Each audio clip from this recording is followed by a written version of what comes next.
नमस्कार, सगरमाथा टेलिभिजनको प्रस्तुति कार्यक्रम प्रश्न समयमा यहाँलाई स्वागत छ। म सुनिल दाहाल। निकै नै विवादपछि एमसीसी पास भएको छ। संसदमा टेबल गर्ने कि नगर्ने भन्ने जुन किसिमको चर्काचर्कीका बीचमा संसदमा टेबल भयो, त्यसपछि एमसीसी पास भयो। त्यसपछि दलहरूमा केही बाछिटा देखिएको छ।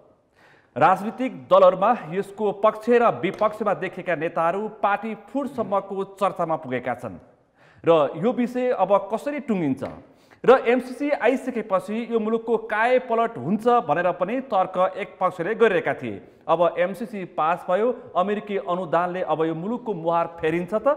अहिले यो चर्चा पनि सुरु भएको छ। एमसीसी व्याख्यात्मक व्यवस्था गरी पास भइसके पछाडि त्यसले कस्तो प्रभाव पार्न सक्छ र दूरगामी असर कस्तो पार्न सक्छ, भू राजनीतिको असर कस्तो पर्न सक्छ? अब एमसीसी आइसकेपछि अन्य मुलुकहरूको आर्थिक अनुदान कस्तो हुन्छ र कसरी उनीहरू प्रस्तुत हुन्छन्, यिनै विषयवस्तुमा केन्द्रित रहेर आज हामी छलफल गर्दैछौँ। आजको यस छलफलमा मसँग सहभागी हुनुहुन्छ नेकपा एमालेका नेता सांसद केदार सिग्देल। यहाँलाई स्वागत छ। धन्यवाद। त्यसैगरी आजको यस छलफलमा मसँग सहभागी हुनुहुन्छ निजी क्षेत्रबाट नेपाल उद्योग वाणिज्य महासङ्घका उपाध्यक्ष दिनेश श्रेष्ठ। यहाँलाई स्वागत छ। नमस्कार। त्यसैगरी आजको छलफलमा मसँग सहभागी हुनुहुन्छ सत्तारूढ दलका एकजना नेता नेकपा माओवादी केन्द्रका नेता देवेन्द्र पराजुली। यहाँलाई स्वागत छ। नमस्कार। तपाईँहरू तिनैजनालाई स्वागत छ। कार्यक्रम प्रारम्भ गर्छु। म अब निजी क्षेत्रबाटै प्रारम्भ गरौँ। तपाईँहरूको निकै दबाब थियो, एमसीसी नेपालको लागि आवश्यक छ र एमसीसी नेपालमा आइसके पछाडि मुलुकको पनि आर्थिक वृद्धि दर हुन्छ र आर्थिक रूपमा मुलुक बलियो हुन्छ भन्ने तपाईँहरूको जुन किसिमको एउटा दृढता थियो, अब चाहिँ मुलुक बन्निने भएन। श्रेष्ठजी, तपाईँलाई के लाग्छ? अब होइन, त्यस्तो हामीले दबाब भनेर दबाब दिए होइन, हामीले जे कुरो यथार्थ छ हामीले बुझेको कुरा राख्न खोजे हो। यो जुन एमसीसीको सुरुवाती चरणदेखि नै महासङ्घबाट त्यहाँ सचिवालयमा हामीले गएर के परियोजना नेपाललाई जरुरी छ, के परियोजना गर्दा राम्रो हुन्छ भन्ने कुरामा उद्योग वाणिज्य महासङ्घ सुरुदेखि संलग्न थियो। त्यो हिसाबले नेपालले नै प्रस्ताव गरेको परियोजना उहाँहरूले स्वीकारेको हो र त्यस कारणले हामीलाई के लाग्छ भने अब देशको मुहारै फेर्ने यो कहीँ न कहीँ माथि त्यति पनि धेरै होइन, यो नल्याएर केही नहुने त्यस्तो पनि होइन, यो एउटा आउनु भनेको सुखद पक्ष हो। तर यो आएन भने देश नै अब आर्थिक रूपमा ठप्प हुन्छ, यो मुलुकमा केही पनि हुँदैन जस्ता किसिमका तर्क वितर्क बुझेका मान्छेले पनि निकै नै गरे क्या यो बिचमा। यो आएन भनेदेखि के त भन्दाखेरि अन्तर्राष्ट्रिय स्तरमा हाम्रो नेपालको इमेजलाई सही ढङ्गले लिँदैन मानिसहरूले, हाम्रो छिमेकी मित्र राष्ट्रहरूले भन्ने यो त सोच हो। जब कसैले अनुदान दिन लागेको छ त्यो अनुदानलाई पनि हामीले नलिने भनेपछि त्यसले भोलिको दिनमा हामीलाई कस्तो त्यसले प्रभाव पार्छ भन्ने कुरामा चिन्ता। अन्तर्राष्ट्रिय जगतमा कस्तो सन्देश जान्छ र नेपाललाई आगामी दिनमा आर्थिक सहयोग के हुन सक्छ, त्यसको के प्रभाव पर्छ भन्ने तपाईँहरूको चिन्ता थियो। पराजुलज्यू, तपाईँहरूले सत्तामा रहेर पनि विरोध गर्नुभयो, सडकमा पनि विरोध गर्नुभयो, यति राम्रो परियोजनालाई किन तपाईँले विरोध गरेको? निजी क्षेत्रको कुरा पनि तपाईँले सुन्नुभयो। मैले कुराहरू सुने। अब हामीले हाम्रो देशको अर्थतन्त्रलाई एउटा सबल अर्थतन्त्रमा रूपान्तरण गर्नुपर्छ। अब एमसीसीले कायापलट हुने केही पनि होइन, तर हाम्रो राष्ट्रिय प्राथमिकता के हो, वैदेशिक लगानी सम्बन्धी हाम्रो नीति के हो, अनि त्यसो गर्ने क्रममा हामीले सुशासन र सदाचारमा हामी बस्न सक्छौँ कि सक्दैनौँ, यी सबैको आधारमा मात्रै हामीले हेर्नुपर्छ जस्तो मलाई लाग्छ। र हामीले निश्चितै रूपमा हामी सडकमा पनि हामीले आवाज उठायौँ, हामीले सदनमा पनि आवाज उठायौँ, किनभने यो सम्झौतासित सम्बन्धित विषयमा जनताको चासो थियो, चिन्ता थियो। कहीँ कतै हाम्रो सार्वभौम सत्ता, अखण्डता अथवा राष्ट्रिय स्वाभिमानका कुराहरू कहीँ कुण्ठित हुन्छ कि भन्ने चिन्ताहरू थियो। त्यसलाई सम्बोधन गर्नुपर्ने थियो र त्यहाँ उठाइएका आवाजहरूले अन्ततः 12 बुँदे व्याख्यात्मक टिप्पणीसम्म पुग्दाखेरिमा एउटा अवस्था सिर्जना भयो भन्ने लाग्छ। त्यसपछि 12वटा बुँदाले जुन सम्झौता गरेको छ त्यसकारण अब चाहिँ तपाईँहरूको माग पुरा भयो। हुन त यस विषयलाई एमसीसी बोर्डले पनि आत्मसात गरिसकेको छ आज मात्रै भनेपछि यति धेरै चिन्ता गर्ने पनि रहेनछ तपाईँहरू आत्तिएको जस्तो मात्रै देखियो त अनि होइन कसैलाई त्यस्तो लाग्न सक्छ किनभने जनस्तरबाट कुराहरू उठिसके तपाईँ पछाडि यसरी आत्तिनु भयो कि आज भोलि नै अमेरिकाबाट सेना आएर अन्तर्राष्ट्रिय विमानस्थलमा ड्रम होइन बजार जस्तो कुरा गरेर तपाईँले सडक तताउनु भयो नै त्यसो होइन तर त्यहाँभित्र रहेका केही प्रावधानहरू जसले हामीलाई शङ्का लाग्यो त्यसकारण त्यो शङ्का निवारण गर्नको लागि हामीले पत्राचारको माध्यमबाट पनि कुराकानीहरू भए जस्तो 78 भदौ 23 गतेको एउटा पत्र पनि प्राप्त भयो त्यतिले मात्रै भएन कि हामी राष्ट्रिय रूपबाट सदन मार्फत हामी यो कुरामा प्रश्न छौँ यो आधारमा हामीले एमसीसीलाई स्वीकार गर्छौँ भनेर हामीले व्याख्यात्मक टिप्पणी मार्फत चाहिँ नि घोषणा गऱ्यौँ त्यो भइसके पछाडि यदि ती कुराहरू पालना हुँदैनन् भने देखि हामी पछाडि फर्कन पनि फेरि त्यही घोषणाले नै फेरि ठाउँ दिएको छ पालना त गर्छु भनिसक्यो नि आजै भनिसक्यो त्यसलाई स्वीकारिसक्यो त्यसमा आशंका गर्ने ठाउँ त देखिएको छैन अब त्यो त हामीले व्यवहारमा हेर्ने कुरा भयो व्यवहारहरू अब तपाईँहरू प्रमुख प्रतिपक्ष सिग्देलज्यू तपाईँले त यसलाई राजनीतिक बार्गेनिङ बनाएर के गर्नुभयो फेरि पास त गर्नेमा त तपाईँहरूको पार्टी अध्यक्षले त फेरि सकारात्मक रूपमा पत्रकार सम्मेलनमा जानकारी दिनुभयो यति धेरै बवन्डर गर्न आवश्यक रहेनछ नि त किन गरेको यसमा सुनिलजी नेकपा एमाले प्रमुख प्रतिपक्षले कुनै कुराको बार्गेनिङ गरे होइन यसको सवाल के हो भन्दाखेरिमा विदेशी पुँजी र प्रविधिलाई देशको हित अनुकूल सदुपयोग गर्ने कुरामा हाम्रो पार्टी यसमा विश्वस्त छ यो पहिल्यैदेखि नै नेकपा एमालेको आर्थिक नीति सँग सम्बन्धित चिज हो त्यसो भएको हुनाले यसलाई चाहिँ नि हामीले बार्गेनिङको रूपमा होइन यसलाई त हामीले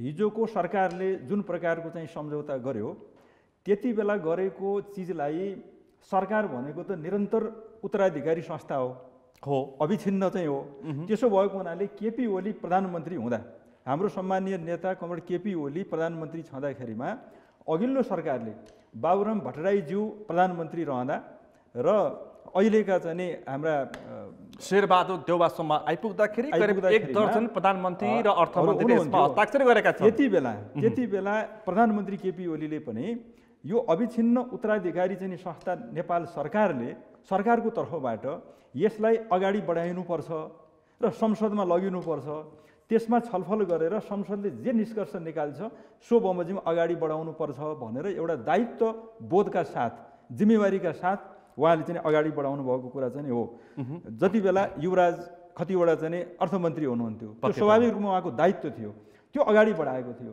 त्यसलाई अब यो विभिन्न प्रकारबाट चाहिँ जुन हिजोले नै काम भयो यसलाई ल्याएर एउटा अन्तर्राष्ट्रिय चाहिँ एउटा शक्ति केन्द्रहरूको पनि विभिन्न खालका एउटा विवाद द्वन्द्वमा जुन खालको मुलुकलाई लगियो यो गर्न उपयुक्त थिएन भन्ने हाम्रो पार्टीको अन्तर्राष्ट्रिय अमेरिकी अनुदानमा चीनको प्रत्यक्ष अप्रत्यक्ष रूपमा जस्तो किसिमको प्रतिक्रिया आयो त्यसपछिको संशय अझै पनि बाँकी छ तपाईँले भन्नुभयो यो गिजलियो हजुर र प्रतिपक्षमा तपाईँहरू हुनुहुन्छ सत्ता पक्षमा तपाईँहरूकै निर्णयले गर्दाखेरि अहिले तपाईँले उल्लेख गर्नुभयो तत्कालीन अर्थमन्त्री डाक्टर युवराज खतिवडाको पालामा यसलाई शर्तको रूपमा जे छ सबै आत्मसात गर्ने भनेर पत्र पठाइसके पछाडि यसलाई सन्धिको रूपमा आत्मसात गर्ने भनेर पत्र पठाइसके पछाडि यो धेरै गिजलियो यो अहिलेका सत्तारूढ दल र तत्कालीन तपाईँहरूका सहगोत्री पार्टीहरूले भनेका यसमा चाहिँ खास के थियो भन्दाखेरिमा अघिल्लो सरकारले सम्झौता गरिसकेपछि मलाई लाग्छ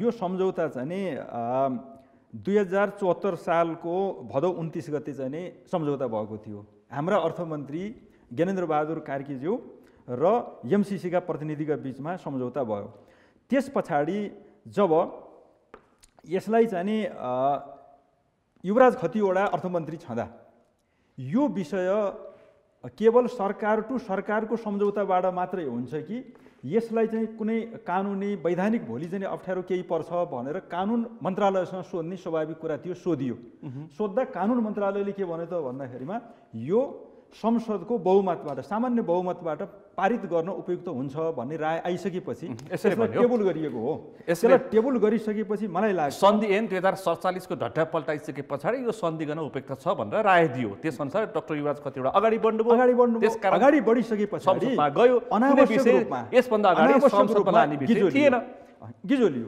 किन भन्दा यसमा चाहिँ कुनै किसिमको चाहिँ त्यस्तो अवरोध सिर्जना गर्नुपर्ने विषय मलाई लाग्छ त्यस्तो चाहिँ नि थिएन। हामीले जब विदेशी पुँजी र प्रविधि भित्र्याउने भन्ने हाम्रो चाहिँ जुन आर्थिक नीति छ यो त समग्र हाम्रो संविधानले स्वीकारेको चिज हो नि त। राष्ट्रिय नीति हो यो त, राष्ट्रिय नीति हो, सबैको सरकारको विषय पनि हो। ठिक छ, त्यसमा राष्ट्रका अहित हुने कुराहरू केही थिए भने संसदमा छलफल हुन सक्थ्यो। तर त्यहाँ के गरियो त भन्दा संसदमा चाहिँ टेबल गर्ने भन्ने प्रस्ताव अगाडि बढ्ने बित्तिकै ल यो राष्ट्रघाती हो, यो त के भन्दा अमेरिकी सेना आउँछ आदि आदि कुराहरू जुन मित्र राष्ट्रहरूप्रति हाम्रा एउटा दात्री राष्ट्रहरूप्रति चीन भन्नुहोस्, अमेरिका भन्नुहोस्, भारत भन्नुहोस्, बेलायत भन्नुहोस्, जोसुकै भन्नुहोस् न, अविश्वास जस्तो देखियो। त्यो खालको जुन एउटा पैदा गरियो अहिले हजुरले भन्नुभयो भने सजिलै पास गरियो भन्ने जहाँसम्म कुरा छ। अहिले त नेकपा एमालेको भूमिका पास र फेलमा चाहिँ थिएन।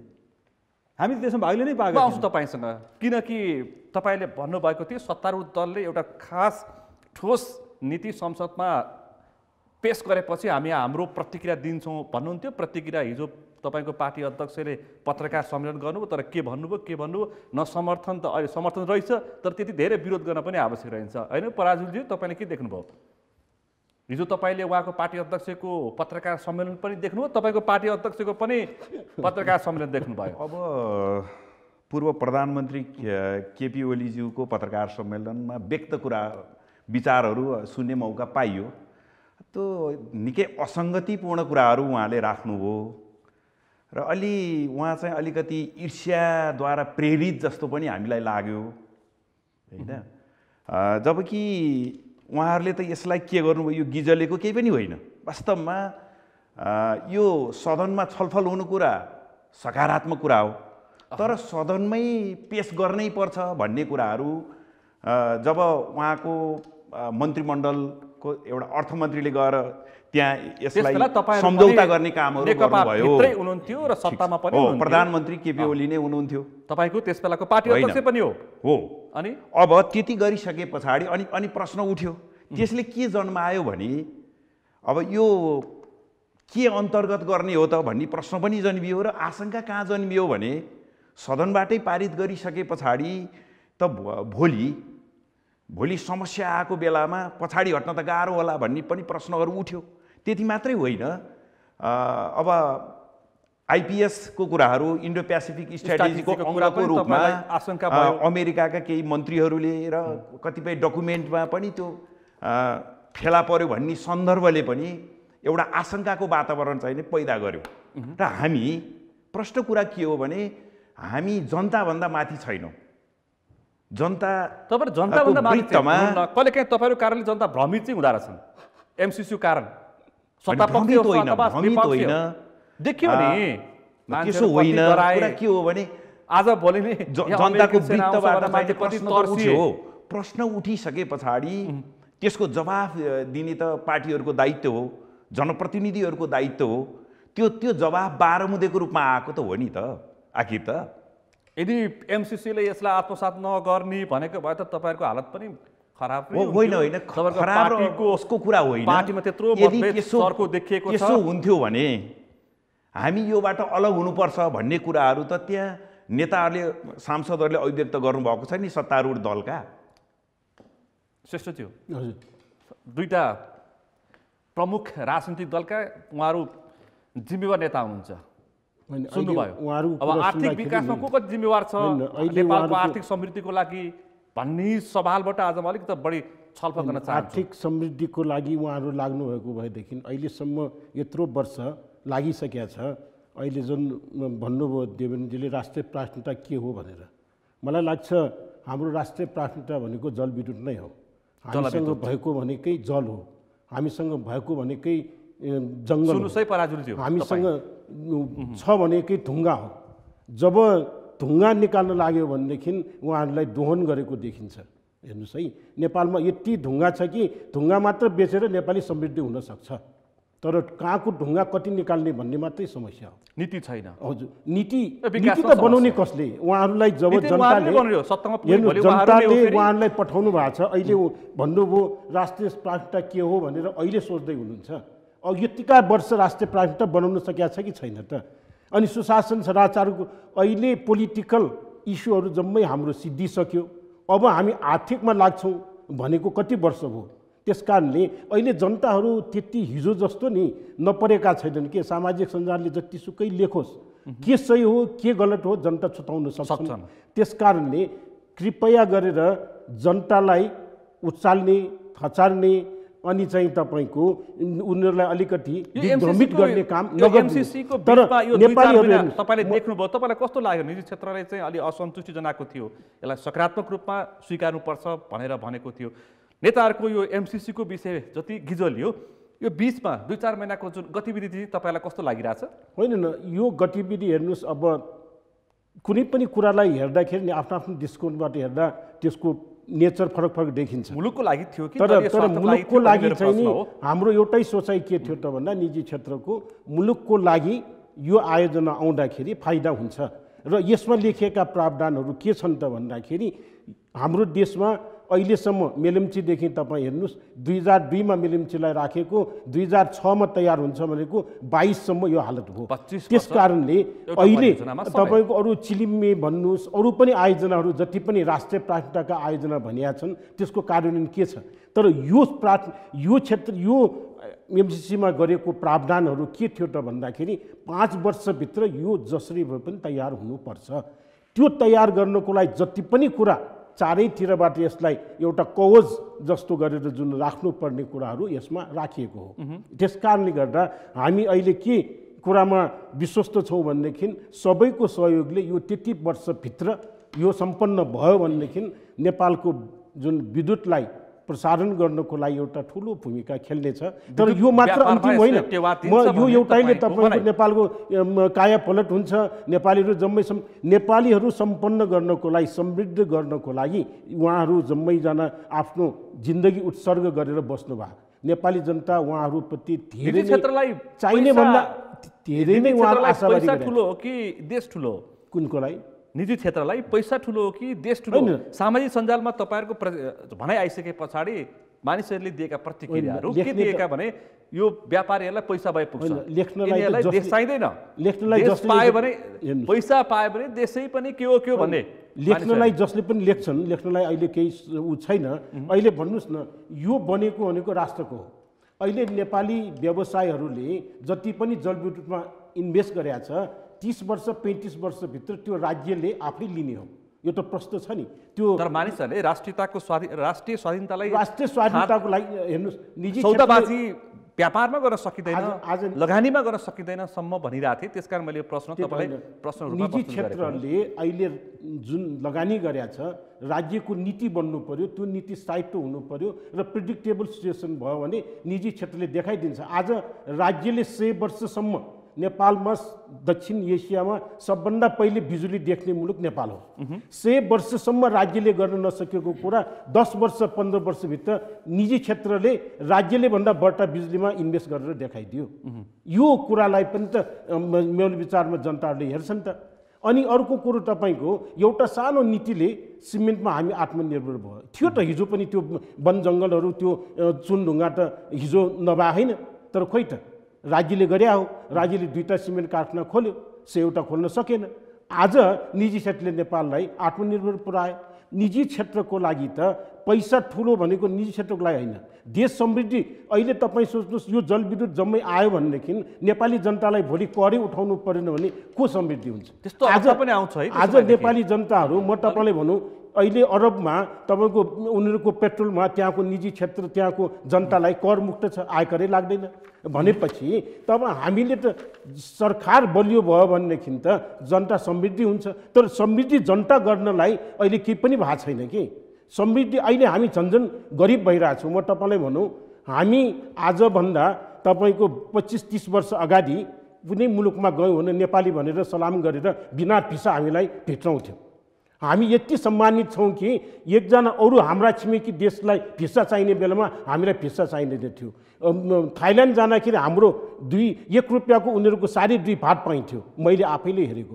आज हाम्रो 1 रुपियाँको 25 पैसा पनि आउँदैन भनेपछि कसले गर्दा यो गर्यो त? कसले जिम्मेवारी लिने? यहाँ नेताहरू हेर्नुहोस्, हिजो अस्ति मानिसहरूले यतिसम्म भने कि अब भिसा लगाउनु पर्दैन, भिसा दिने मान्छे यहाँ आउँछ। म तपाईँलाई भनौँ होइन, तपाईँ भिसा हिजो अमेरिकाले भिसा दिन्छ दिँदैन अलग्गै कुरा हो, तर यो एमसिसी नआएको भने संसारले नेपाललाई हेर्ने दृष्टिकोण चाहिँ फरक हुन्थ्यो। यो चाहिँ सही हो। यो तपाईँहरूको निष्कर्ष, त्यस कारण तपाईँले यो अर्थहीन विरोध गरेर काम छैन भनेर प्रतिक्रिया दिनुभयो।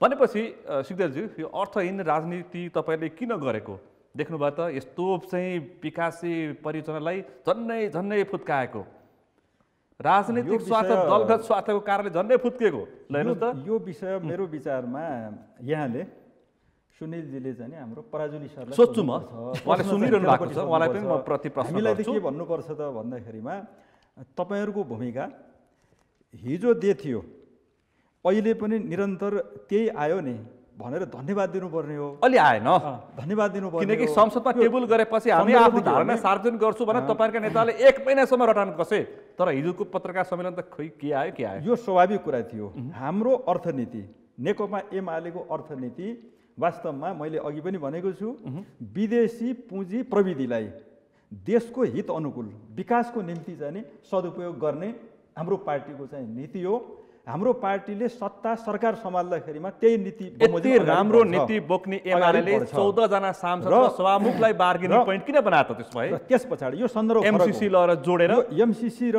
यो 14 जना सांसदको सन्दर्भ जोड्यो, यो फरक कुरा हो। अनि जोड्यो, विषय जोड्यो क्या त? सन्दर्भ के हो त भन्दा यो विषयमा हामी भाग लिन चाहन्छौँ। एमसीसीको सन्दर्भमा नेकपा एमालेको दृष्टिकोण के हो भन्ने कुरा हामी प्रष्ट पार्न चाहन्छौँ। हामीले संसदमा छलफलमा भाग लिने, यति महत्त्वपूर्ण विषयमा चाहिँ छलफलमा भाग लिने वातावरण बनाइयोस्, अरू चिज जस्तो यो होइन भनेर हाम्रो माग त के हो त भन्दाखेरिमा हाम्रो संसदीय व्यवस्था होइन, हाम्रो बहुदलीय संसदीय व्यवस्थामा अशोभनीय किसिमको जुन कि दलबाट कारबाही को जुन प्रक्रिया अगाडि बढाइयो, अन्य दलहरूको हकमा फटाफट चाहिँ निर्णय गरियो। एमालेका सांसदहरूलाई चाहिँ पार्टी बनाउने स्थिति बनाइयो। सुनियोजित ढङ्गबाट दल विभाजन गर्नको निम्ति अध्यादेश ल्याइयो।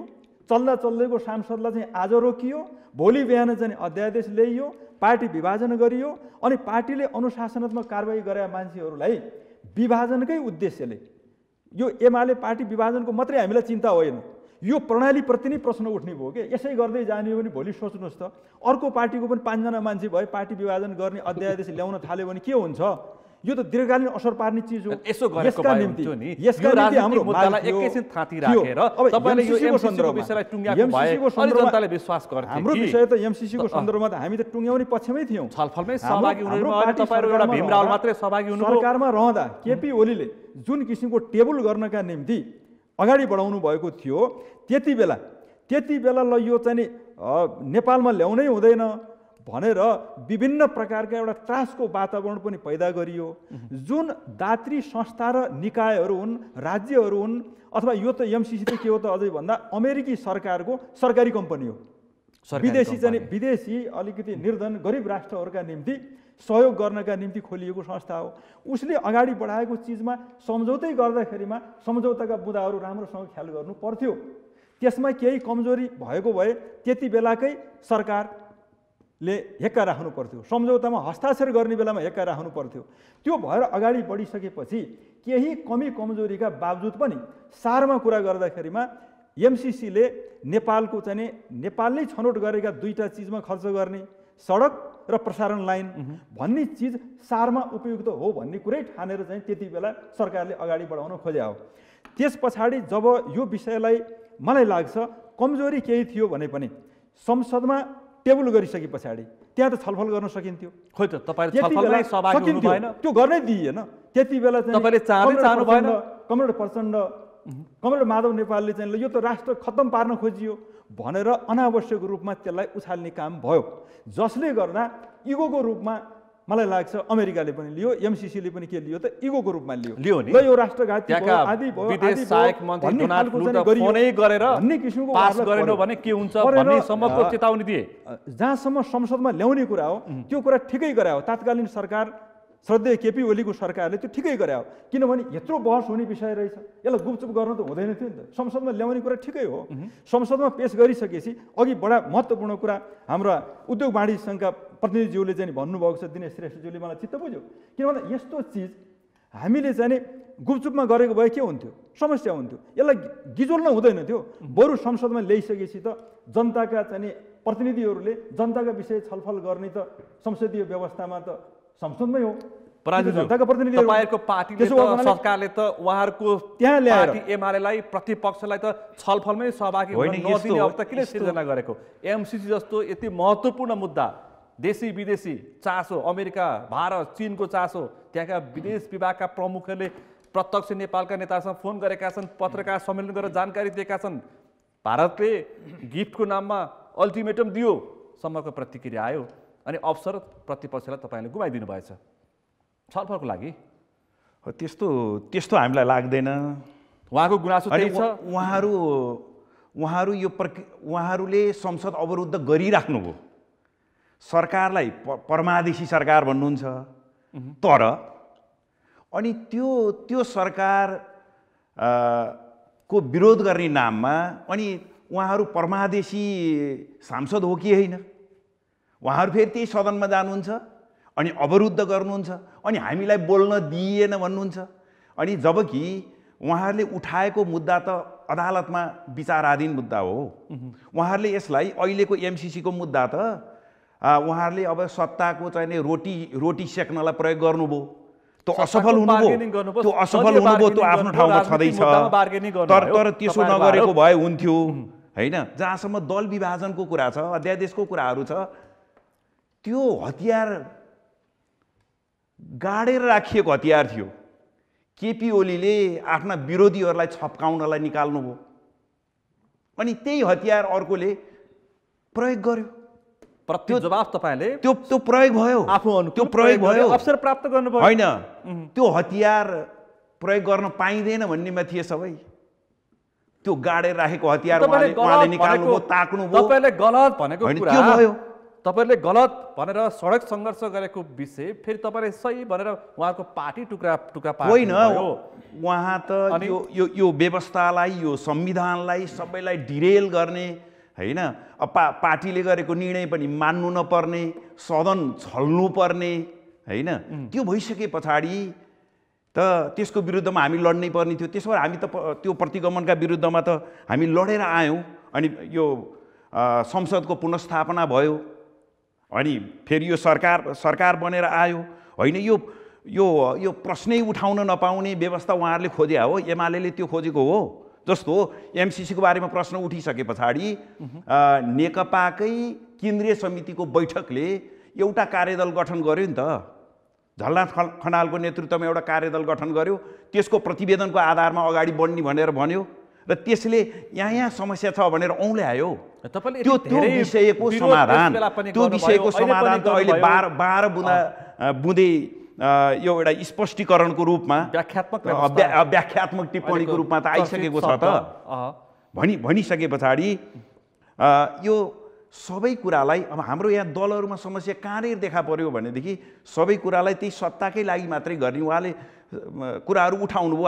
हाम्रा यो अहिलेसम्म देश किन अलि आर्थिक रूपले यस्तो कमजोर अवस्थामा रह्यो भन्दा त हामी कहीँ न कहीँ त जिम्मेवार छौँ नि त। नीति निर्माणको तहमा रहेका दलहरू त जिम्मेवार छन्। यतिखेर तपाईँ हामी त अर्थ राजनीतिको बहस गर्नुपर्ने थियो। आज हामी राजनीतिले होइन, जहाँसम्म छ प्राथमिकता के हो भन्नु मैले त्यस्तो भन्न खोजेको होइन। मैले भन्न खोजेको कुरा के थियो भने हामीले त जस्तो वैदेशिक सहयोग लिने हो, हाम्रो राष्ट्रिय प्राथमिकता के हो होइन। हामीले जलविद्युत भन्यौँ भने त्यो अथवा एउटा डाटा प्रस्तुत गर्छु। 78-79 को जुन आर्थिक वर्ष, चालु आर्थिक वर्षमा चाहिँ 15 खर्ब 46 अर्ब रुपियाँको बजेटमा हाम्रो 13% चाहिँ हामीले वैदेशिक ऋण ल्याएर यो देश चलाएका रहेछौँ।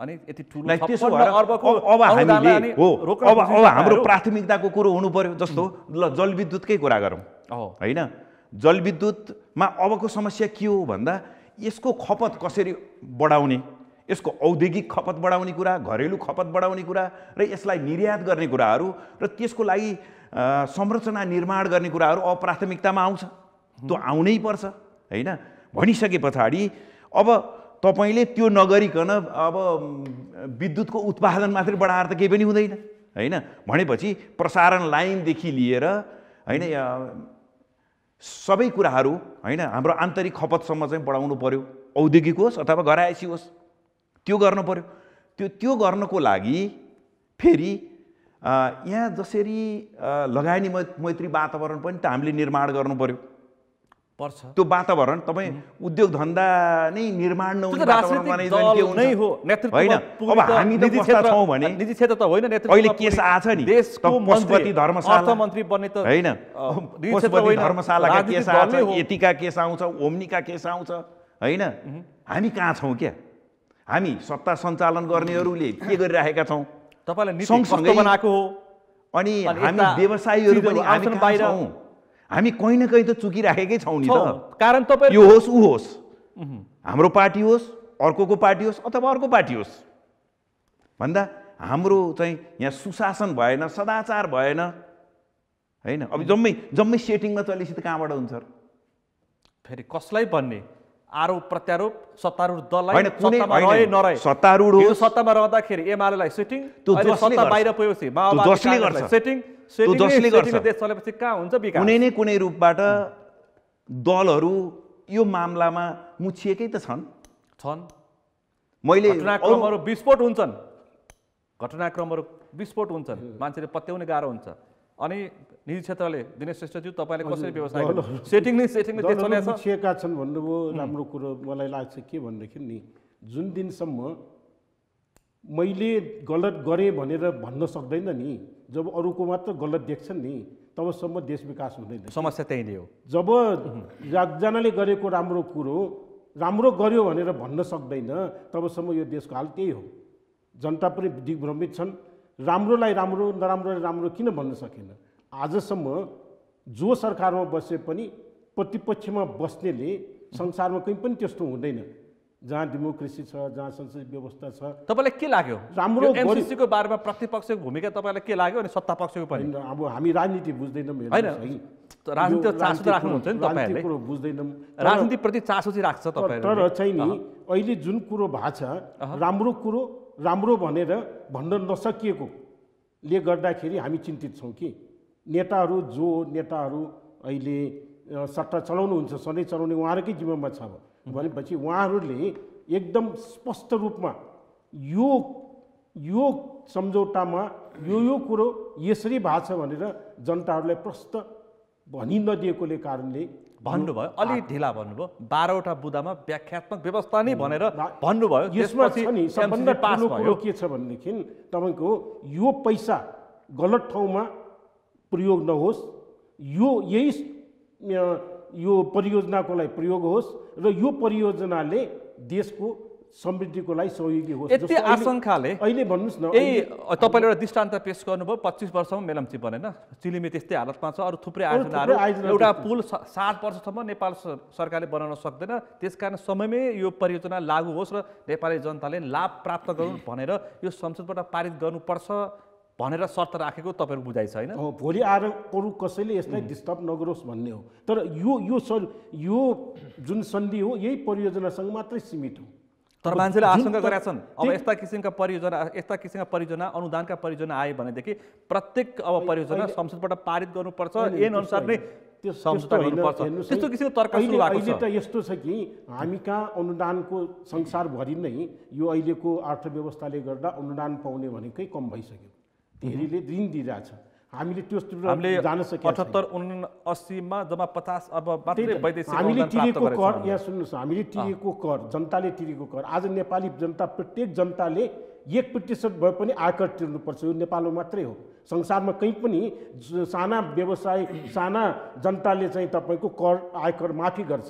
तर नेपाल मात्र एउटा यस्तो देश हो जहाँ सामाजिकको नाममा जसको नाउँमा भए पनि 1% भए पनि त्यो सानो एकजना कर्मचारी जो तलब खाएर बस्छ उसलाई 1% काट्नु भनेको उसलाई ठुलो हो।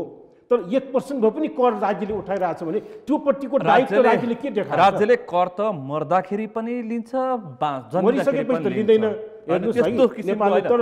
नेपालमा स्थानीय तहले साउथ इस्ट एसियामा स्थानीय तहले त्यतिसम्म गऱ्यो भने स्थानीय तहले त यस्तो गरेको छ तपाईँको। हेर्नुहोस्, यसलाई ठगी भन्ने कि के भन्ने, जनतासँग उठाएको कर बैंकमा राखेर यो ब्याज खाइरहेछ। कुनै पनि देशमा यो युरोपमा तपाईँको कर उठाएर खर्च गर्न सकेन भने जनतालाई नै फिर्ता दिन्छ। त्यस कारणले सिक्नुपर्ने कुरो। अनि अहिले हेर्नुहोस्, कर उठाएर तपाईँको के गर्नुहुन्छ के गर्नु हुँदैन। कर उठाएर के गर्नु पर्यो त भन्दा हामीले 100 रुपियाँ कर उठायो भनेदेखि 10 रुपियाँ मात्र व्यवस्थापनको लागि हामी तलब खर्च गर्छौँ भन्नुहोस् न, अनि हामीले त्यो नेतालाई मान्छौँ। अहिले त 100 रुपियाँ उठाएको 100 रुपियाँ खर्च गरेर पनि पुग्दैन चालु खर्च, अनि जनताले कर तिरेको तिरै छ। अहिले तपाईँको एउटा गाउँबाट अर्को गाउँमा उत्पादन गरेको कृषि उत्पादन आफ्नो गाउँबाट निर्यात भयो भनेर त्यहाँको लोकलले कर उठाइरहेछ। हामीले संसदीय व्यवस्था यो जुन अहिलेको जुन के भन्छ 3 तहको व्यवस्था किन खोज्या हो? यो व्यवस्थाको सबभन्दा राम्रो पक्ष भनेकै के हो त भन्दाखेरि तल्लो स्टेजले मेरो वडामा मेरो नगरपालिकामा तपाईँ आएर बस्नुहोस्, म चाहिँ नि बिजुली आदि गरिदिउँला, मैले यो सुविधा दिन्छु, मैले यस्तो सुविधा दिन्छु भनेर स्थानीय निकाय बिचमा प्रतिस्पर्धा गर्नको लागि यो व्यवस्था आएको हो। तर यहाँ त के छ भने कर उठाएर हामी कति वर्ष खर्च गर्न सक्छौँ है प्रतिस्पर्धी छन् यो 5 वर्ष। सिग्देलज्यू, संहिता मागी खाने भाडो भएछ? यो वास्तवमा संघीयतालाई भन्दा पनि यसको प्रयोग गर्ने प्रयोगकर्ताहरूको कमी कमजोरीका कारणले यस्ता कतिपय कुरा हाम्रो दिनेश सरले भने जस्ता कुराहरूको पनि जनताले गुनासो गरेकै छन्।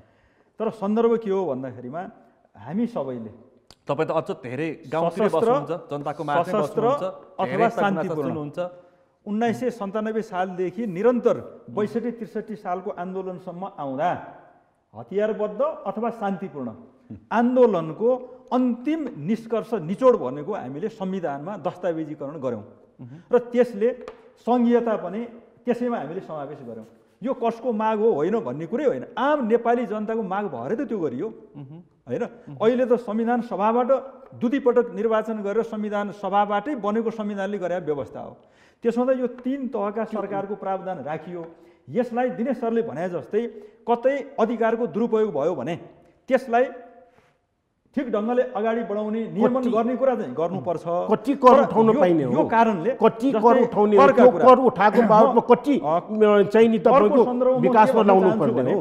यो कर विज्ञ त म होइन, अर्थविद पनि म होइन, तर म एउटा कुरा के भन्न चाहन्छु, संसारमा कुनै पनि देशमा कर उठाउने कुराका कारणले देशमा चाहिँ नि जति कर धेरै उठाइन्छ त्यसको सदुपयोग गर्दाखेरि विकास गर्ने जनताको करबाटै हो। के विकास हुन्छ? अहिले तपाईले 1 रुपैयाँ उठाएर चालु खर्च गर्दै सकिन्छ। हाम्रो समृद्धिका स्रोत भनेको त हाम्रो जमिन हो, हाम्रो जल हो, हाम्रो जनशक्ति हो। सँगसँगै के हो त भन्दाखेरिमा यहीँका नागरिकबाट कलेक्सन गरेको चाहिँ कर पनि हो। त्यो कर थोरै हुनेले थोरै कमाउनेले थोरै तिर्ने हो, धेरै कमाउनेले धेरै तिर्ने हो। प्रगतिशील कर प्रणाली चाहिँ लागू गर्ने हो। त्यसमा कतै अनियमितता छ भने त्यसलाई नियमित गर्नुपर्छ। मलाई लाग्छ सरले भनेको कुरा एउटा कुरामा म के कुरामा चाहिँ सहमत छु भने त्यसको सदुपयोग भएन भन्ने कुरा छ नि। सदुपयोग हुनुपर्छ र सदुपयोग भएको जनताले अनुभूति चाहिँ गर्नु पाउनुपर्छ। एमसीसी पनि त्यही कुरामा जोडियो। उद्योगपतिहरू व्यापारीहरू नै हो सबभन्दा धेरै कर उहाँहरूले तिर्नुहुन्छ र ठुला कर्मचारीहरू ठुलो आय हुनेले तिर्नुहुन्छ। उहाँहरूलाई उत्साहित गराएर एकदम तिरौँ जस्तो यो मेरो देशका निम्ति खर्च हुन्छ, जनताका निम्ति खर्च हुन्छ भन्ने कुराहरू जुन दिलाउन सरकारले सकिराखेका छैन त्यो कुरा चाहिँ नि म मान्छु। तर योभन्दा कर धेरै उठायो सरकारले भन्ने कुरामा हामी खुसी नै हुनुपर्छ भन्ने केदार सरले स्वीकार्नु भयो। तर हेर्नुहोस्, कर धेरै उठाउने होइन कि करबाट मात्रै राज्यले जनतालाई सुविधा दिने भनेको करकै माध्यमबाट हो। कर जति कम उठायो त्यति तपाईँको अर्थतन्त्र चलायमान हुन्छ। कर जति कम दरमा उठायो त्यति करमा विचलन हुँदैन। करको दर जति बढी हुन्छ त्यति करको विचलन बढी हुन्छ। मलाई के लाग्छ भनेदेखि नि तपाईँले भन्नु जनशक्ति, जल, जमिन, जङ्गल थाहा रहेछ त यो गर्ने भने त के गर्यो त? खोइ जनशक्ति भनेको हामीले जनशक्ति भनेको एकजना डाक्टरलाई नेपालमा प्रोडक्सन गर्यो भनेदेखि अमेरिकामा $5 लाख लिन्छ, नेपालमा $1 लाख पढाउँछ। त्यो पढाउने जनशक्तिलाई निमित्यान्न पार्यो यो अहिले। यो विषयमा म जलको विकास गर्ने भने के गरे? आज म एमसीसी जोडेर कुराकानी गर्छु हैन। अहिले उहाँले प्रसङ्ग पनि उठाइहाल्नु भयो। मलाई अलिकति भन्नै मन लाग्यो जनताको चासो एमसीसी छ क्या। जल शक्तिको कुरा गर्दा 100 वर्षमा नगरेका काम, 100 वर्षमा नगरेको काम यो बिचमा गरे पनि त छ नि। 100 वर्ष अगाडि हामीसँग अहिलेसम्म जम्मा निजी क्षेत्रले गर्यो। तपाईँले एउटा नीति बनाएर एउटा कुरा हैन उहाँले भने यो पानीलाई व्यवस्थापन मात्र गरोस् न। अहिले तपाईँको भन्नु सिँचाइ योजना कति वर्ष भयो बनाएको? त्यहाँ पानी मात्र पुगेको भएदेखि सुदूर पश्चिममा उत्पादन डबल हुन्थ्यो कृषिको। अपर तामाकोशी त निजी क्षेत्रको होइन नि त। अपर तामाकोशी आइसकेपछि त निजी क्षेत्रको भन्दा त सरकारी क्षेत्रकै बढी भयो नि त। हो उहाँले भने ठिक छ। कति धेरै वर्षसम्म लागत कति भयो? निजी क्षेत्रले पर मेगावाट कतिले बनायो? सरकारले बनाउन कति खर्च भयो? जनताबाट उठाएको कर। सरकारी क्षेत्रले 100 वर्षसम्म हाम्रो चाहिँ त्यो विद्युत उत्पादनको गति चाहिँ ज्यादै न्यून थियो। कसैले जिम्मेवारी लिनु पर्छ। 2014 बिगारेको थियो, आजको जे गरे पनि भयो। कम्युनिस्ट पार्टीको 2/3 सरकार बनेपछि 5 वर्षमा 5000 मेगावाट, 10 वर्षमा 15000 मेगावाट बिजुली उत्पादन गर्ने भन्ने सङ्कल्पका साथ अगाडि बढ्दा अहिले लोड सेडिङ मुक्त पनि एमसीसी आएपछि त बन्ने भयो नि त। 1300 मेगावाट बिजुली पनि हाम्रो अहिले देशमा निजी क्षेत्र र सरकारी गर्दाखेरिमा छ।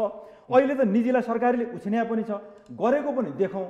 तर सँगसँगै के भन्दा कमजोरी पनि हामीले केलाउँ। म त्यो कुरामा चाहिँ मलाई चाहिँ के लाग्छ भने यो तपाईलाई के लाग्छ भन्नुस् त? किनकि यो केही प्रोजेक्टहरू पाइपलाइनमा थिए 70 वर्षदेखि नेशनल ग्रिडमा जोडिए देखिन्छ। हजुर मात्रै त्यो 74 सालमा सरकार बन्यो, 2/3 बन्यो, त्यसले भयो मलाई त्यस्तो लाग्दैन।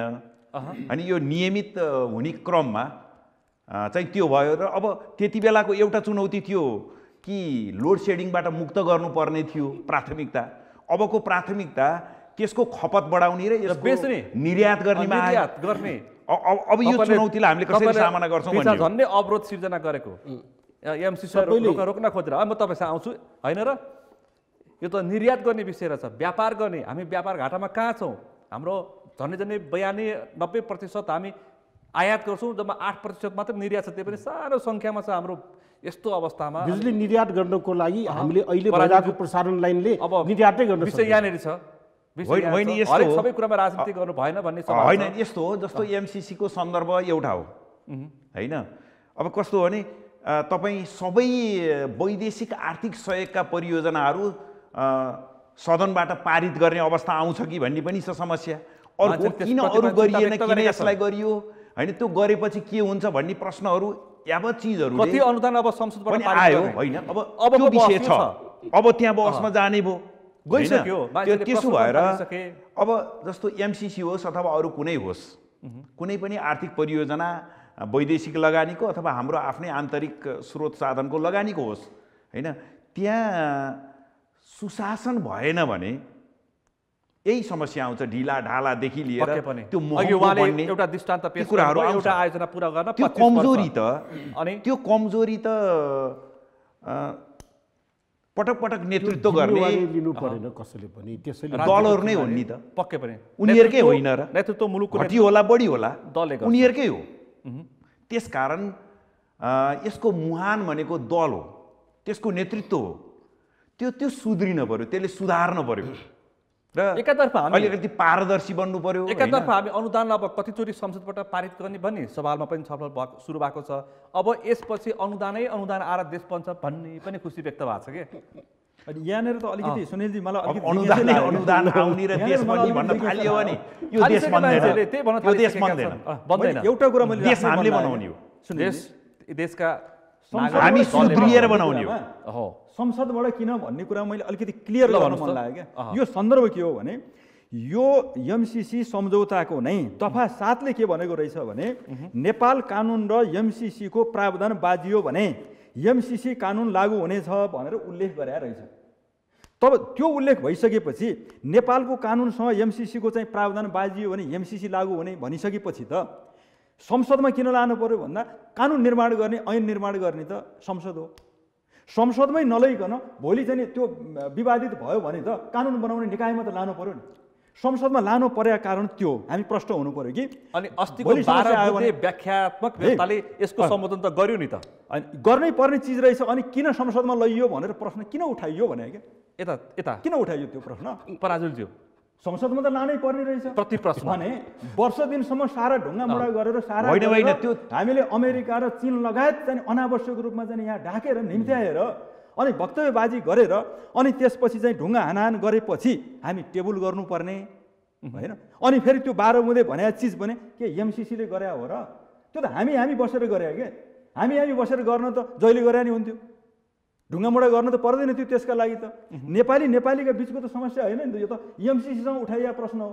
त्यसो भएको हुनाले मेरो विचारमा के भन्दा यो विषय कसैलाई चाहिँ अनावश्यक विवादमा लगेर गर्नु भन्दा सहजै ढङ्गले गरिएको भए हुन्थ्यो भन्ने मलाई लाग्छ। उहाँहरूको दबाब पछाडि एमसीसी यो 12 बुँदे व्याख्यात्मक व्यवस्था आयो त्यस पछाडि यो आइसकेपछि एमसीसी पनि प्रष्ट भयो उसले पनि प्रष्ट भई भनेर पत्र पठायो स्वीकार्यो। यसलाई सकारात्मक कोणबाट पनि बुझ्न सकिन्छ नि त। यसको एउटा पाटो यो 12 बुँदेलाई पूर्ण रूपमा कार्यान्वयन गर्ने पाटो आउँदा त्यो राम्रो छ त्यो सकारात्मक मानिएला। तर यत्रो विषय गर्नुभन्दा हामीले जुन बेला टेबल गरिन्थ्यो संसदमा लानु नै थियो लगेर पनि त्यो गर्न सकिन्थ्यो नि। चीन र अमेरिकाले केही दलले त जस्ताको तस्तै पास गर्नुपर्छ भनेपछि पो प्रश्न कहाँनिर हो भने जस्ताको तस्तै अब अरू त्यस्तो प्रकारको आर्थिक परियोजनाको सन्दर्भमा त्यो लगिएन यसमा लगिने प्रावधान राखियो। त्यो लगिसके पछाडि सदनबाटै त्यसलाई पास गरेर गइसकेको अवस्थामा यदि पछि प्रश्न उठ्यो भने अब सदनले त पारित गरिसक्यो त्यहाँनिर समस्या आउने भयो।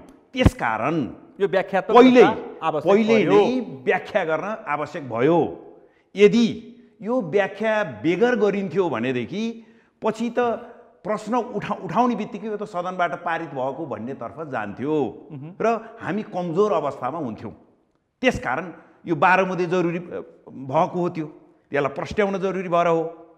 पहिले यो लगिने कुराहरू नगरेकै राम्रो हुन्थ्यो। अन्तर्राष्ट्रिय कानुनका व्यवस्थाले के भनेका छन् भने 12 बुँदे त सरकारकै पक्षका चाहिँ नेताहरूले संसदमै सम्बोधन गरेको देख्नुभयो। यो भनेको त जुङ्गा यसो ढलेका जुङ्गालाई अलिअलि तेर्सो पार्नका लागि गरिएको मात्रै हो छैन भन्ने कुरा त सत्तारूढ दलका पावरफुल नेताहरूले भाषण गर्दैखेरिमा मन्तव्य राखिराख्नु भएको छ। होइन मलाई लाग्छ एमसीसीले पनि यो 12 बुँदे सबै स्वीकार गरियो भनेर लेखेको चाहिँ छैन।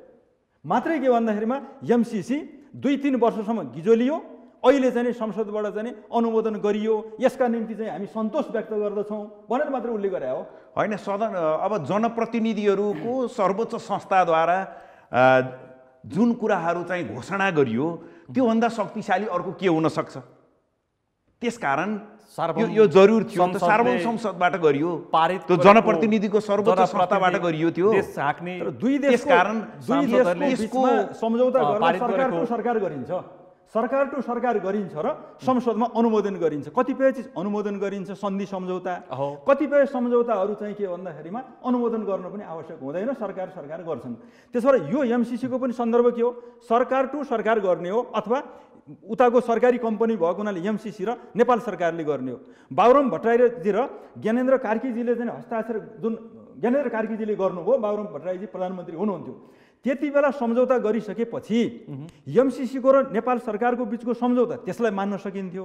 अहिलेको सङ्कल्प प्रस्ताव भनेको त अमेरिकी एमसीसीको र चाहिँ नेपाल सरकारको बिचको त होइन नि त। हामी त एकपक्षीय नेपालको तर्फबाट मात्रै सङ्कल्प प्रस्ताव राखिएको हो र त्यो पनि अझै सबैभन्दा ठुलो दललाई बाहिर राखेर गरिएको खास गरिकन प्रचण्डज्यूको र माधव नेपालज्यूको इन्ट्रेस्टमा गरिएको यो नेपाली काङ्ग्रेसको प्रधानमन्त्री यस्ता केटाकेटी काम नगरौँ मलाई चाहिँ के लाग्छ भने संसदमा बोल्नै दिएन अवसरै दिएन। म रेडियोमा सुन्छु म टेलिभिजनमा हेर्छु सुन्छु। अब विशेषतः नेकपा एमालेको अध्यक्षज्यू लगायतका केही नेताहरू सबैलाई मूर्ख सम्झनुहुन्छ उहाँहरू र हामीले जे बोलिदिए पनि हुन्छ भन्नुहुन्छ र अनि स्याल हुइयाँ मचाउन थाल्नुहुन्छ होइन र उहाँहरूकोमा त्यो सङ्गतिपूर्ण कुराहरू हुँदैन। त्यही भएर म अब यो यो के को लागि भनिन्छ होइन, त्यो यो विरोधीहरूलाई उडाउनको लागि अथवा हाँसी मजाक गर्नको लागि तपाईहरु पनि अवसर दिनुहुन्छ कामको लागि उहाँहरू गरिराख्नु भएको छ। सरकारमा पनि बस्नुहुन्छ, सडकमा ढुङ्गा पनि हाल्नुहुन्छ अनि प्रतिपक्षलाई भन्ने मौका पनि दिनुहुन्छ। होइन, हामी त सदन हो नि, अस्ति त्यसै गरेको होइन, हामी त सरकार सदन र सडकबाटै सङ्घर्ष गर्नुपर्छ भन्ने मान्यता राख्ने। सधैँभरि त्यो सान्दर्भिक नहुन पनि सक्छ नि। त्यो सान्दर्भिक थियो, त्यो कुरा त पुष्टि भयो नि। यदि त्यो नभएको भए यति हुन्थेन। नाक जोगाइदियो एमसीसीले? होइन, के हो त? त्यसो होइन। हामीले एउटा राष्ट्रिय सङ्कल्प गऱ्यौँ र त्यो कुरा यदि दायाँ बायाँ हुन्छ भनेदेखि हामी योबाट अलग हुन सक्छौँ भन्ने कुराहरू घोषणा गऱ्यौँ। त्यो त राम्रो उपलब्धि हो जुन सडकको सङ्घर्षले गर्दा सम्भव भयो। लागू हुन सक्ला? अझै पनि आशंका छ। हुबहु नै बाराबुते व्याख्याता तपाईहरु, बाराबुतेको यो व्याख्या हुबहु नै एमसीसीले स्वीकार्छ होला? स्वीकार्छ, स्वीकार्नुपर्छ। यदि त्यसो भएन भनेदेखि यो लाई छोड्ने त्यसो अर्को विकल्प छ तपाईहरुसँग? तपाईले प्रश्न भनिसक्नु भएको छ कि त्यसपछि यसो विरोध गर्ने, सरकारबाट बाहिरिने, अब त्यो प्रसङ्ग पर पुगिसक्यो। परको कुरा, किनकि तपाईहरुले भन्नुभयो कि एमसीसी को जुन व्याख्या गरिसकेपछि हामीले फेरि पनि अर्को प्रतिगमनलाई भित्र छिर्न दिएका छैनौँ भनेर माधव कुमार नेपाल हिजो भन्दै हुनुहुन्थ्यो। पुष्पकमल दाहालको आशय नै त्यस्तै थियो। अनि होइन, सुन्नुभयो नि अध्यक्ष द्वय तपाईहरुका सहगोत्री हाम्रो पुष्पकमल दाहाल प्रचण्ड र माधव नेपालको हिजोको प्रेस मिट, अस्तिको प्रेस मिट सुन्नुभयो होइन? अब प्रेस मिटका कुरा त मैले भनिहालेँ नि। अब तपाईँले एउटा साहुसँग चाहिँ ऋण लिनुभयो, त्यो ऋण लिएपछि मैले जेमा खर्च गरे पनि गर्छु भनेर चाहिँ भन्यो होइन। अनि घरमा आएपछि चाहिँ परिवारले के गरे, तिमी चाहिँ जुवा खेलेर रक्सी खाएर चाहिँ भ्याउँछौ भनेर कराइसकेपछि भयो त नि भयो, मैले उता गरिसकेँ, अब मैले एकदम बच्चा बच्ची पढाउनको लागि मात्रै खर्च गर्ने चाहिँ भएँ भनेर आफैले कागज लेखेर बच्चाहरूलाई सुनाए जस्तो कुरा हो क्या यो। एमसीसीसँग गर्दाखेरिमा हामी केटाकेटी पारा भएछ, एमसीसीसँग गरिसक्नुभयो होइन। जब एमसीसी सम्झौता चाहिँ गर्दाखेरिमा 2074 सालको भदौ 29 गते हस्ताक्षर गरिसकियो होइन। अहिले फेरि के भन्दाखेरिमा त्यसलाई टेबल गर्न पनि हुन्न भन्दा भन्दै टेबल गर्नेमा पनि पुग्नुभयो होइन। यो सत्ता गठबन्धनबाट बाहिर निस्कनु पर्छ भने त जसरी पनि यो पासै गर्नुपर्छ भनेर पनि अडिनुभयो। फेरि शेरबहादुर देउबाजीलाई भेटेर पटक पटक यो सत्ता गठबन्धनबाट कुनै हालतमा पनि नछोड्नुहोस् हामीलाई भन्ने काम पनि गरियो। तपाईहरु पनि होइन भित्र गर्नुभयो, प्रयास गर्नुभयो होइन, भित्र प्रयत्न गरियो, बाटोबाट प्रयास गरेकै हो नि त। तर हामीले प्रधानमन्त्री देउबासँग कतिपटि तपाईको पार्टी अध्यक्षले छलफल गर्नुभयो, त्यस पछाडि गएर सत्ता गठबन्धनबाट बाहिर निस्कन नपरोस् भन्नका निम्ति के त उपाय त्यसो भए भन्ने कुरा गर्दा म साँचो कुरा भन्छु, अलिकति के भन्दा नेपाली काङ्ग्रेसलाई पनि सिङ्गल चाहिँ निर्वाचनमा जाँदा फेरि पनि अब चाहिँ नेकपा एमाले पहिलो पार्टी बन्छ कि भन्ने एउटा त्रास भएको अवस्था, यसलाई स्वाभाविक पनि मानौँ। अब यतापट्टि चाहिँ प्रचण्डज्यूलाई र चाहिँ माधव नेपालज्यूलाई त सके पार्टी एकतै गरेर भए पनि एउटा अस्तित्व जोगाउनु परिरहेछ भनेपछि उहाँहरू यति धेरै लागि पर्नुभयो, आम जनताले पनि त्यो एउटा अत्यन्तै अड मानेरै देखे क्या त्यो कुराहरू। अनि त्यस पछाडि गएर कङ्ग्रेसको नेताहरू नै सत्ता पक्षकै नेताहरूले भनिराख्नु भएको छ कि यो लेखिदिउँ नि त, साह्रै गर्नुभयो, लेखिदिउँ नि त, यो 12वटा बुँदा लेखिदिइहालौँ नि त, के फरक पर्छ त्यसो भएको हुनाले अहिले जहाँसम्म हल्का रूपमा तपाईहरुले होइन गम्भीरताका साथ जिम्मेवारी बोध गरेर अब यो त के भन्दा उहाँहरू त यस्तो कथाहरू त बनाइराख्नुहुन्छ होइन र सबैलाई मूर्ख सम्झनुहुन्छ होइन। तर सबै मूर्ख हुँदैनन्। उहाँहरूको कथा मजा लाग्छ, सुन्न सकिन्छ, तर पत्याउन जरुरी छ जस्तो मलाई लाग्दैन। र उहाँहरूले किन चाहिँ होइन, उहाँहरूले शेरबहादुर देउवासँग निरन्तर सत्ताको लागि बार्गेनिङ गरिराख्नु भयो होइन, त्यहाँ उहाँ असफल हुनुभयो। अनि उही फ्याउरोको कथा जस्तो चाहिँ अङ्गुरो अमिलो थियो जस्तो कुराहरू अहिले गर्दै हुनुहुन्छ। हामीले त एकदम पूर्ण जिम्मेवारी बोधका साथ विषयवस्तु उठाएको आशंका जन्मियो। यो अहिले होइन, नेकपा एकीकृत भएकै बेलामा चाहिँ कुराहरू उठेको थियो, सदनबाट कुराहरू उठ्यो, तपाईले पनि झट्का मार्नुभयो है। फुत्किसकेको गठबन्धन एकचोटि चाहिँ तपाईले फेरि सफलता प्राप्त गर्नुभयो। त्यसो होइन, हो के त त्यसो होइन, त्यस्तै देखियो। तर यसैलाई आधार बनाएर तोडफोड गर्ने चाहिँ प्रयत्न त भएको थियो, त्यहाँ उहाँहरू सफल हुनु भएन, नेकपा एमाले सफल भएन, मात्र त्यति हो। त्यो त उहाँले खुलमखुला भन्दै आउनु भएको थियो नि, यो सरकार त मलाई मनै परेको छैन, तोडफोड गर्ने त हाम्रो उद्देश्य नै हो, छलफल गर्दा के ठुलो कुरो भएर केपी शर्मा ओलीले भनेको। केपी ओलीले त भन्नुभयो मात्रै, उहाँहरूले त सभामुखलाई दुरुपयोग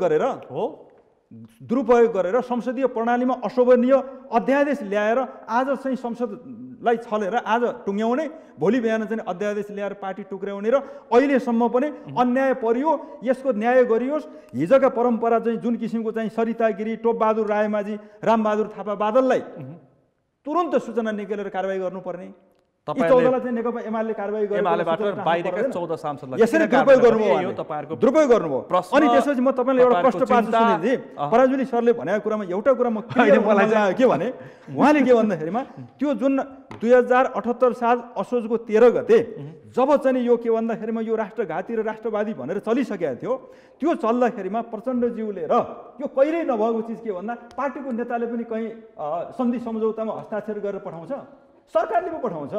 शेरबहादुर देउवाले प्रचण्डजीलाई सम्झाउनको निम्ति हुन्छ त नि तपाईको सँग सही गरेर पठाउँ, तपाईले चाहिन्छ भनेको अनुदानलाई विश्वसनीयता बनाउन सक्छ ल्याउनको लागि 6 महिनाभित्र हामी पारित गर्छौं भन्दा 12 बुँदामा हाम्रो विमति छ।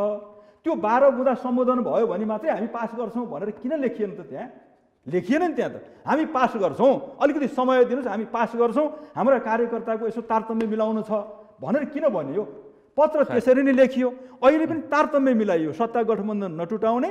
अब यसरी हामीले चाहिँ लेख्ने, यो सुनाउने, सांसदहरूलाई पनि मूर्ख बनाउने, कार्यकर्तालाई पनि मूर्ख बनाउने। हामी त राष्ट्रियताको पक्षमा चाहिँ डटेर चाहिँ लागेका छौँ नि, हामीले त पास गरेका छौँ 12 बुँदे, हेर त भनेर यता देखाउने, उता देखाउने होइन। तपाईँ के भन्नु विश्वसनीय आधार चाहिँ आउँदैन। त्यो पत्र लेख्ने क्रममा मर्यादा क्रमहरू तलमाथि पर्यो होला, हुन सक्छ हैन, त्यसमा अलिकति नमिलेको हो कि जस्तो मलाई पनि लाग्छ। तर त्यो पत्र लेख्दा केही कूटनीतिक मर्यादाका कुराहरू हुन्छन्, त्यहाँ अब भाषा शब्द शैलीका कुराहरू हुन्छन् हैन। त्यहाँ हामी यो बारेमा छलफल गर्छौँ, राष्ट्रिय सहमति बनाउँछौँ, केही समय चाहिन्छ भन्नुको अर्थ त हैन, यसलाई उठेका आशंकाहरूको निवारण गरेर जाउँ भन्ने उद्देश्य सहित गरिएको थियो। त्यहाँ 12 बुँदा कति बुँदाको प्रश्न भन्दा पनि त्यहाँ थियो कुरा। 12 बुँदामा तपाईँले प्रश्न पार्ने प्रयास गरिसक्नुभयो। अन्तिममा एक लाइनमा अब चाहिँ श्रेष्ठज्यू अनुदान प्रशस्तै आउँछ, 70 वर्षको हाम्रो इतिहास रहेछ अनुदानको, अब थुप्रै आउँछ, यसको लङ अथवा लामो असर पर्छ होइन? एक लाइनमा मसँग लामो यसमा तपाईँको अनुदान अब थुप्रै आउँछ भन्ने कुरा त्यस्तो छैन। हेर्नुहोस् है, यो आएको अनुदानलाई लिउँ भन्ने मात्रै हो। तर अहिले अनुदान दिने राष्ट्रहरू धेरै कम छन्, किन विश्वमै त्यस कारणले। तर यो नलिएको भएदेखि हामीले यो पाउने कुरा गुमाउँथ्यौँ। यो चाहिँ नि राम्रोसँग हामीले सक्सेसपूर्वक यसलाई अन्त गर्न सक्यो भनेदेखि मलाई लाग्छ यो प्रसारण लाइनले मात्रै हामीले बिजुलीलाई एक्सपोर्ट गर्न सक्छौँ कि यसले हाम्रो आर्थिक समृद्धिलाई केही टेवा पुग्छ भने तपाईँको भनाइ? आर्थिक समृद्धिलाई त अवश्य। तपाईँ तिनीजनालाई आभार व्यक्त गर्न चाहन्छु। अत्यन्तै महत्त्वपूर्ण विषय प्रसङ्गमा तपाईँले छोडकै रूपमा जनताले बुझ्ने भाषामा जवाफ दिनुभयो। यो समय र सम्मानलाई आभार व्यक्त गर्न चाहन्छु। धन्यवाद। आज विशेष गरी एमसिसी र एमसिसीसँग जोडिएको अर्थनीतिका बारेमा आज हामीले छलफल गऱ्यौँ। छलफल मसँग 3 जना महानुभाव हुनुहुन्थ्यो। नेकपा एमालेका नेता सांसद केदार सिग्देल, त्यसै गरी नेपाल उद्योग वाणिज्य महासङ्घका उपाध्यक्ष दिनेश श्रेष्ठ र त्यसै गरी नेकपा माओवादी केन्द्रका नेता देवेन्द्र पराजुली हुनुहुन्थ्यो। आजको विषय प्रसङ्ग यति नै। भोलि अर्को विषय प्रसङ्ग साथ कार्यक्रम प्रश्न समय ल्याउने वाचा गर्दै म सुनिल दाहाल पनि बिदा चाहन्छु। सगरमाथा टेलिभिजन हेर्दै गर्नुहोला। नमस्ते।